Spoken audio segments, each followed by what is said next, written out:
China మరో అద్భుతం చేసింది. ఆర్టిఫిషియల్ ఇంటెలిజెన్స్ రంగంలో సంచలనం సృష్టించింది. అతి తక్కువ ఖర్చుతో అత్యుత్తమ డీప్ సీక్ ఏఐ మోడల్ని రూపొందించి ప్రపంచం ముందుకు తీసుకొచ్చింది. దీన్ని చూసి ఇప్పుడు ప్రపంచ దేశాల్లోని లీడింగ్ ఆర్టిఫిషియల్ ఇంటెలిజెన్స్ కంపెనీలన్నీ హడలెత్తిపోతున్నాయి. మరీ ముఖ్యంగా అమెరికా సిలికాన్ వ్యాలీలోని దిగ్గజ టెక్ కంపెనీల్లో ప్రకంపనలు మొదలయ్యాయి.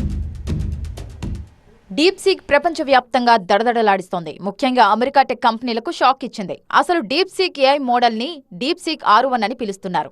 ఆర్టిఫిషియల్ ఇంటెలిజెన్స్, క్వాంటిటేటివ్ ఫైనాన్స్ లో స్పెషలైజేషన్ చేసిన ఇంజనీర్, ఎంటర్ప్రెన్యూర్ లియాంగ్ వెన్ఫెంగ్ 2023లో ఈ డీప్ సీక్ ని స్థాపించారు. మొదట్లో అనాలిసిస్ కోసం ఈ మోడల్ ని వాడుకున్నారు. ఇప్పుడు పూర్తి స్థాయిలో బయటకు తీసుకురావడంతో డీప్ సీక్ సంచలనంగా మారింది. దీన్ని ఓపెన్ ఏఐకి చెందిన చాట్ జీపీటీతో పాటు ఇతర ఏఐ మోడల్స్ తో పోల్చుతున్నారు. ప్రాంప్ట్ కి సమాధానమిచ్చే ముందు రీజనింగ్ కూడా ఇస్తుండడం ఇతర మోడల్స్ కి డీప్ సీక్ R1 కి మధ్య ఉన్న ప్రధాన వ్యత్యాసం.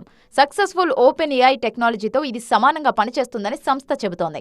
ప్రపంచవ్యాప్తంగా ఈ డీప్ సీక్ కి డౌన్లోడ్స్ వెల్లువెత్తాయి. ముఖ్యంగా అమెరికాలో యాపిల్ యాప్ స్టోర్లో చాట్ జీపీటీని వెనక్కి నెట్టి ఈ డీప్ సీక్ R1 టాప్ లో నిలిచింది.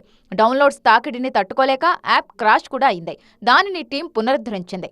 ఆ వెంటనే డీప్ సీక్ ఏఐ అసిస్ట్ పై సైబర్ దాడి జరిగింది. ఈ విషయాన్ని చైనా సంస్థ స్వయంగా ప్రకటించింది. ఫలితంగా రిజిస్ట్రేషన్ ని తాత్కాలికంగా లిమిట్ చేస్తున్నట్టు డీప్ సీక్ వెల్లడించింది.